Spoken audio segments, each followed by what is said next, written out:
Do you know how much you need to have a decent retirement? I have no idea. No, actually that's something I'm not sure of at all. I'm not sure at all. I haven't done any calculations based on that.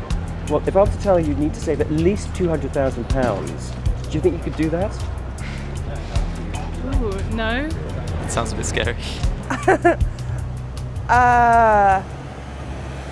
Young people not planning for their future?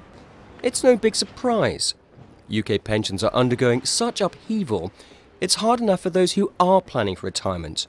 New workplace pension rules, changes to what you can do with your pension when you retire, and all that before you get to SIPs, SASs, and the whole range of personal pensions available.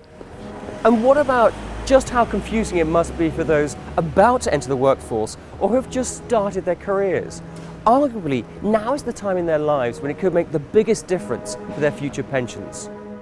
So how does it break down? Most people in the UK say they would like about 2/3 of their final salary on retirement. Now, if the average wage in the UK is £25,000, then that means about £17,000. At retirement, you can expect £7,000 of that to be provided by the state, leaving a shortfall of £10,000. To deliver an income, a private income of £10,000 a year, you need a pension fund of about £200,000. Now that's a lot of money, but the sooner you start, the easier it is to achieve that. And let's bring that to life. If you're a 20-year-old today and you spend £2 on a cup of coffee, if you sacrifice that coffee and put that £2 into your pension, and your employer matches it, which will probably happen, and that £2 from yourself, £2 from your employer, would amass, amazingly, to about £200,000 by the time you reach your retirement. Pension or coffee? Coffee, every single time, without even having to think about it. That's something that I think should definitely be encouraged. That's, yeah.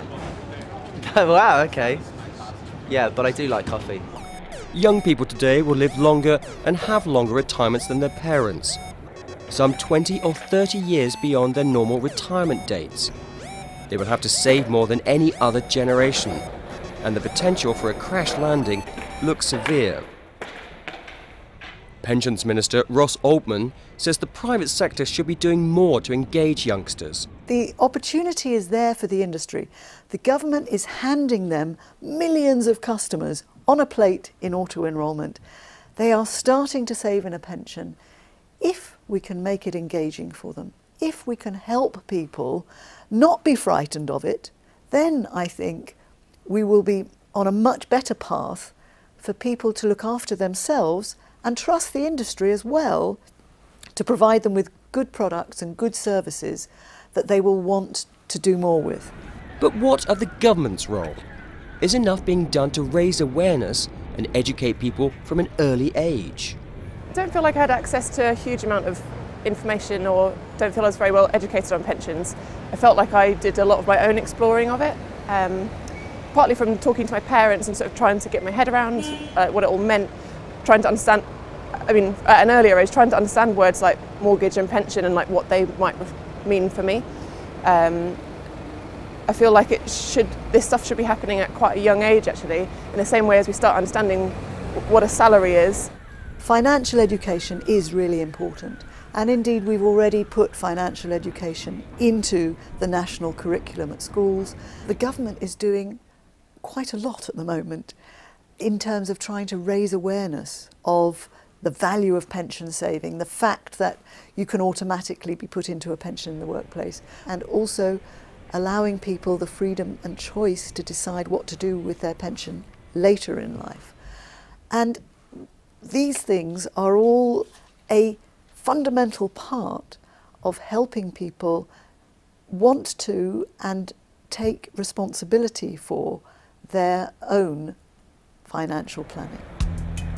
A recent survey from the Office for National Statistics showed that 50% of people struggle to start saving for their pension, either because they are unemployed, a student, or simply don't have any money.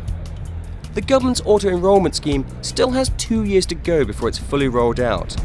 But the risk is that if people don't know how much they need to save, then the UK faces a generation of pensioners dependent on a state that can't afford them. Hugo Greenhalgh, Financial Times, London.